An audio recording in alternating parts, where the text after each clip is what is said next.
Hey there, YouTube. So, I know my last 4 videos or so have been on this car, and I've also had a lack of uploads recently. That's because I've been spending a lot of time with it, putting all my personal touches and just stuff like that. I thought I'd make this video to give you a 500-mile update, give you a little more of a thorough tour, things I want to do to the car in the future, and stuff like that. So we'll start out in the front. I need to buff the headlights out. I'll probably do that this weekend. It does have HID lights from the factory. Crack on the bumper, not my fault. That was the previous owner. I am the 3rd owner of this car, but the first owners were a lease. They leased it, so that's that. Wheels have some curb rash. That one's not too totally bad. That one's a little worse. That one is the worst. And this one is also a mismatched tire. This is a Z-Tex New Evolution or Revolution. And then the rest of them are Uni-Royal Tiger Paws.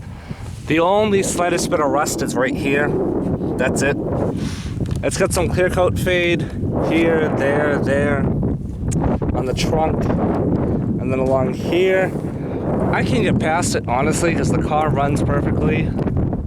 There's some dents in that door, but what are you gonna do? I got the car for $1,500, so I don't think I could beat the price.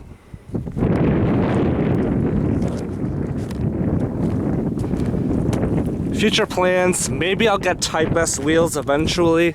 I'm not sure on that. The wheels don't bother me for now. These will definitely get me through winter. These are very good winter wheels. Because for those of you who are new, I do live in Massachusetts, specifically the Boston area. So, we do get decently harsh winters. Well, I wouldn't say harsh, but a good amount of snow.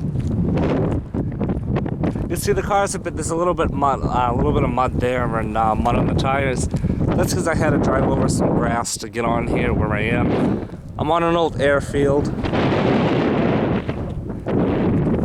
And yes, I have done a few 0 to 60s on this.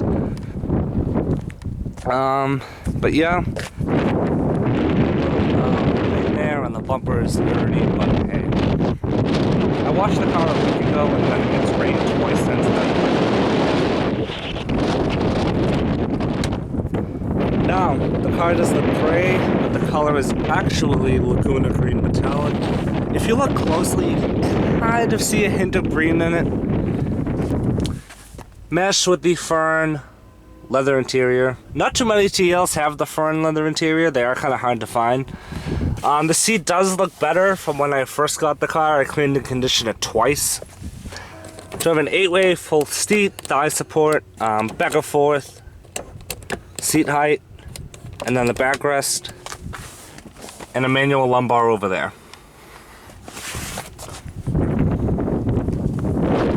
Very comfortable seats.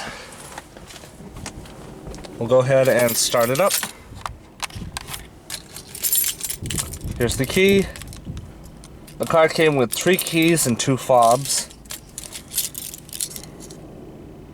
See, lock, unlock, trunk, and panic.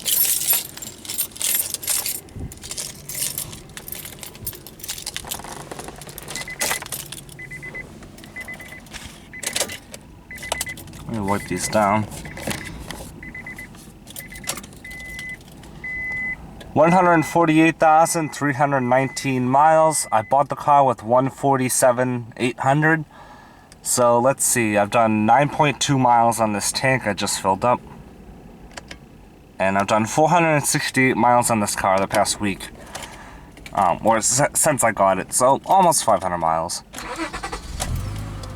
Classic Honda starter. Go ahead and pump the hood. Put on the lights.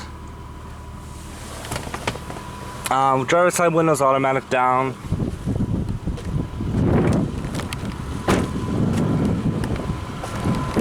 Look at the HID lights.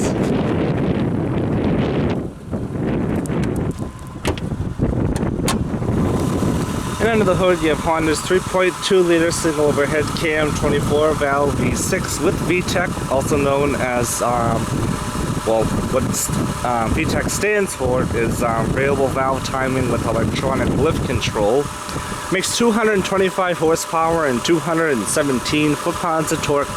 0 to 60 in like 7 seconds, so it is a very quick car, and it does take a few people, take people by surprise.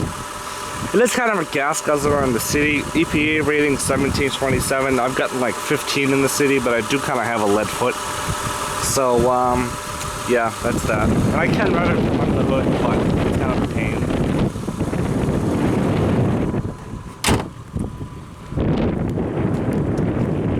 And before I waste all my gas, I'll go ahead and shut her down, but leave the power on. You can see the floor mats, besides the hole in that one, they're actually pretty clean. It looks like no one ever sat in the back. I'll go back there later on. All the windows work perfectly, the sunroof works. Actually took me a very long time to get used to these sunroof controls. Close, open, and tilt. Traction control on and off. Cruise control on and off. These are where your accessory fog light switch would be. Lights over here, and one cool neat old Honda thing. There's a little dinger it gives you when you leave your lights on. Just something I've always liked. You have your gauge dimmer over there, park and brake, push on, push off. The steering wheel tilts, it is nicely leather wrapped. You have your audio controls and cruise control there. Single zone, automatic climate control, different zones, fan speed, full automatic, and temperature control. My clock up there, hazards, and all your trip computer settings are there. You can see I've done 9.2 miles on this tank. I just filled up, and since I got the car, I've put 468 miles on it. And you can see it does have an outside temperature gauge. You have a CD holder here. It's a 4-speaker audio system with a sub, so a speaker in each door, and then a sub on the rear deck. It is a Bose system, and one thing I do like is you can see the little Bose emblem in the rearview mirror. At least I can. So that's a neat little touch. It does have one CD. It's a single CD and then a cassette player. I do have a cassette adapter for it, but I really don't even use it. I have heated seats for the driver and passenger, high and low. I have not an ashtray, I keep my change in there, and this little piece of stripping, or whatever you want to call it, was coming off. So I just ripped it off, and I'll have to super glue it eventually. You have a power outlet there. A leather shift knob. This is a 5-speed automatic. It has a manual, does have a manual mode as well as low gear selection. Now, I'm well aware this transmission was problematic, Honda had a lawsuit, yada yada yada. This transmission's fine, it was replaced 20,000 miles ago. Sorry, there's a bug on my leg. And I've had absolutely no trouble with it, so you know what, whatever. These wood pieces are fine. This one's a little loose. Let's see, that's, I think one of the clips might be broken over here. Cup holders. These aren't the best cup holders, if I'm honest. They drinks, like if you only have one, it kind of tends to slide around. Armrest slides back and forth. It is dual tiered. I have my phone and my Starbucks napkins in there, and then I have more crap down there. The glove box is not padded, but the car does have the original owner's manual in it. If I can get this unzipped with one hand. So I do like the cover too. It's leather. It's a little leather booklet type thing. Let's see the owner's manual. Let's leave that. Put that back on there. The glove box is lined and felt, and it is soft to the touch. That's one thing you'll find about this interior. Everything you touch is soft to the, soft to the touch. Dash, glove box lid. Even down here, up like, I mean, this is hard, but no one's ever gonna touch that. This, starting here, coming all the way down until here, is soft. Up here is soft, around up and around the steering wheel, still soft. This panel, hard, no one's ever gonna touch that. Over here, soft. A-pillars, soft. Top of the door panel, soft. You have this nice rippled leather portion here with some subtle wood. Nicely padded armrest, and it is also padded down below. It has an electronic trunk release, and I think that sums it up for the interior.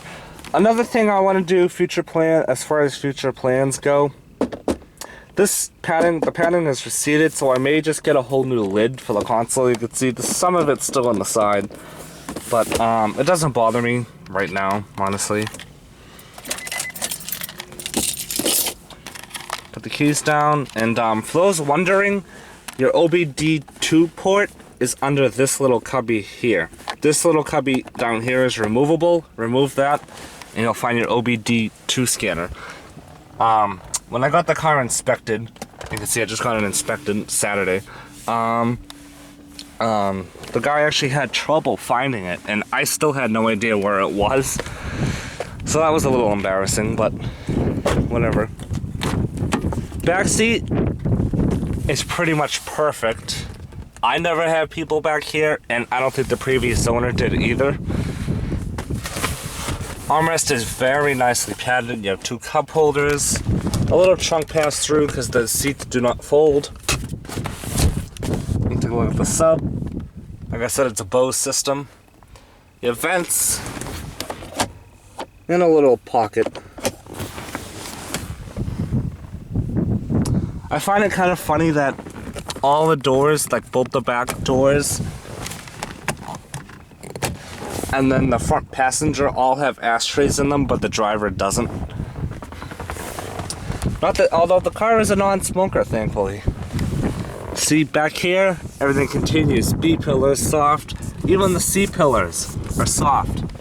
Everything on the door, even down below, it's soft. Just everything you touch. Not that I'm really an interior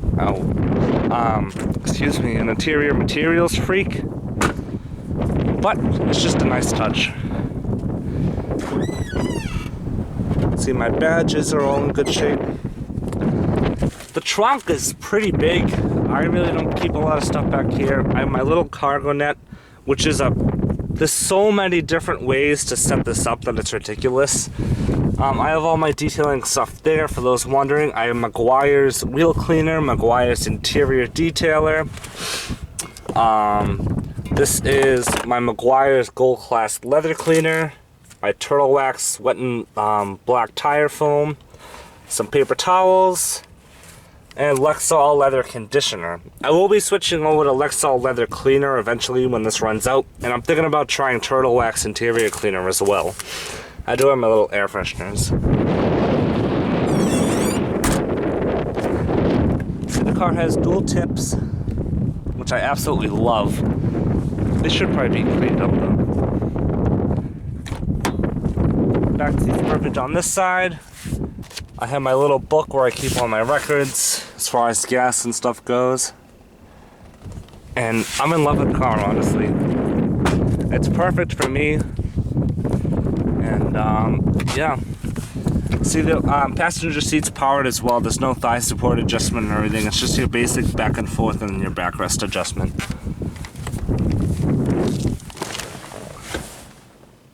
Everything does face towards the driver a little bit, but you can only tell on the passenger side. You can't really tell on the driver's side. But yeah, that sums it up. And I thank you guys for watching. If you have any video requests on this car, please let me know in the comments below or message me or something. I'd love to make the video on it, any video you want on it. So, the video. Thanks for watching.